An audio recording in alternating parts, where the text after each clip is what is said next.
So Lex Fridman is in the house. Hi, Lex.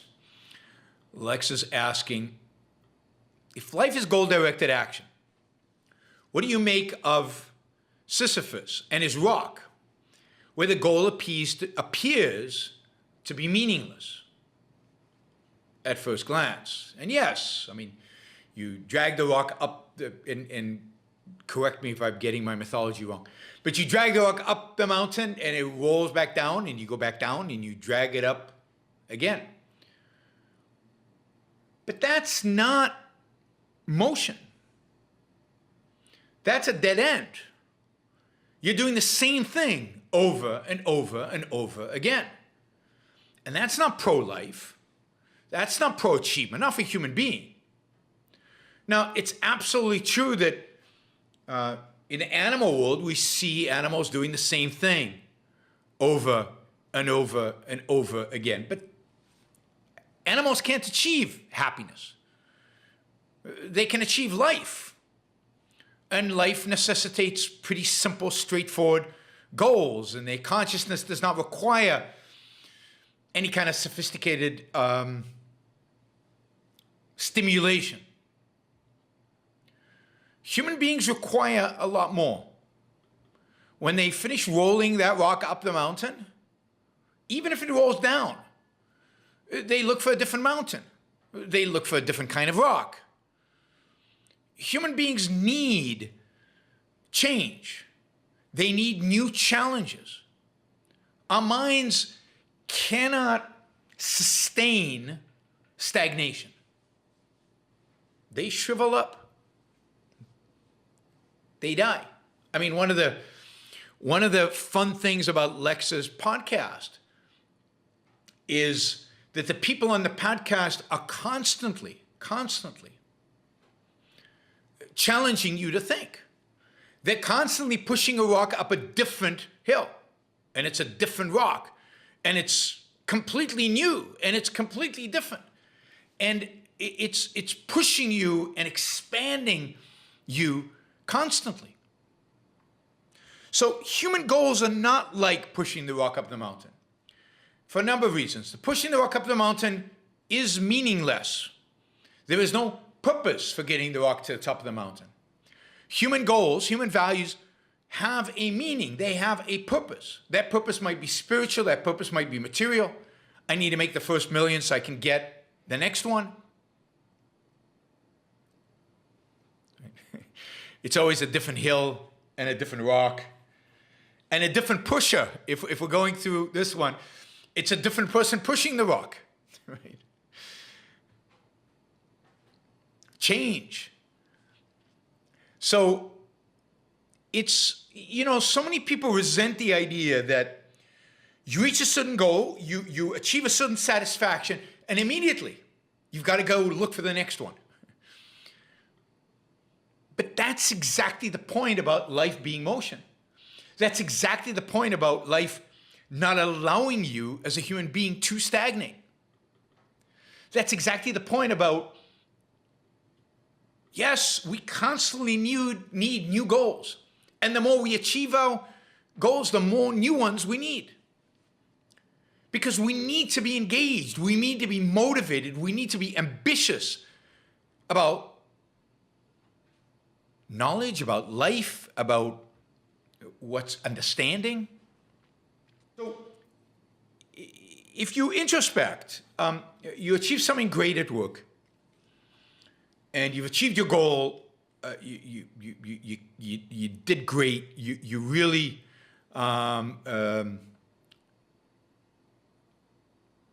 really succeeded. And you take a little time to enjoy it. You take a little time to rest. And if you're an ambitious person, where does your mind go immediately? What's next? Because it's not just about the end. Now, it's not true that the end is not important. The end is really important. But it's about achieving the end. It's about the work that goes into that end. It's about the learning, the challenge, the engagement.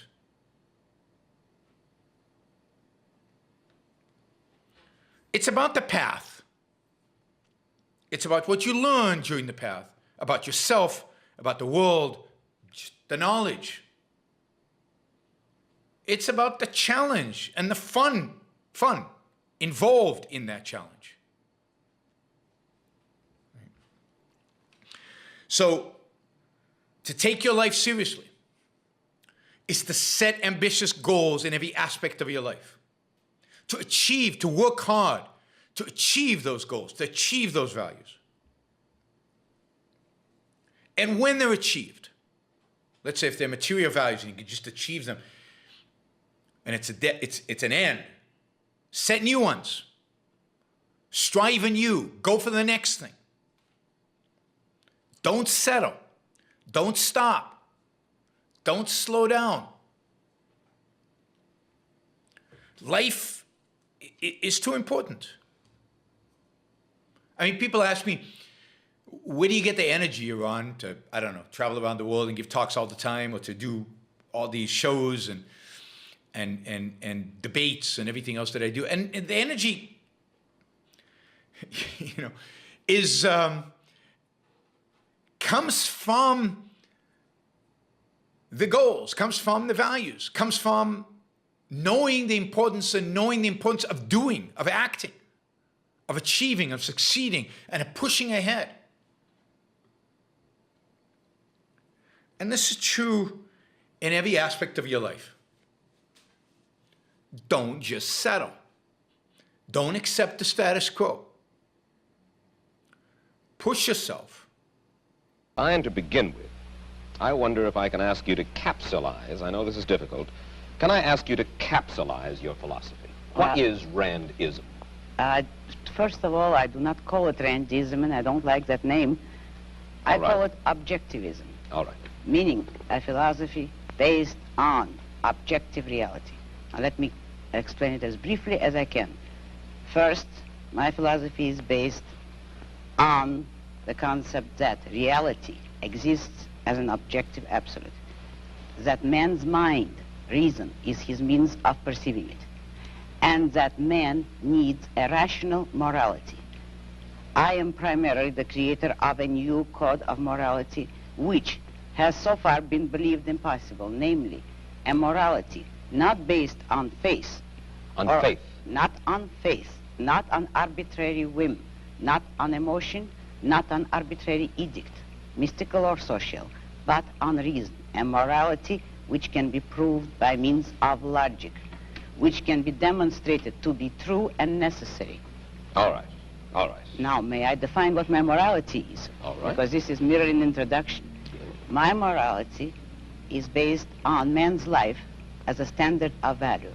And since man's mind is his basic means of survival, I hold that if man wants to live on earth and to live as a human being, he has to hold reason as an absolute, by which I mean that he has to hold reason as his only guide to action, and that he must live by the independent judgment of his own mind, that his highest moral purpose is the achievement of his own happiness, and that he must not force other people, nor accept their right to force him, that each man must live as an end in himself and follow his own rational self-interest. May I? All right, before we go on, reminder, please like the show. We've got 163 live listeners right now, 30 likes.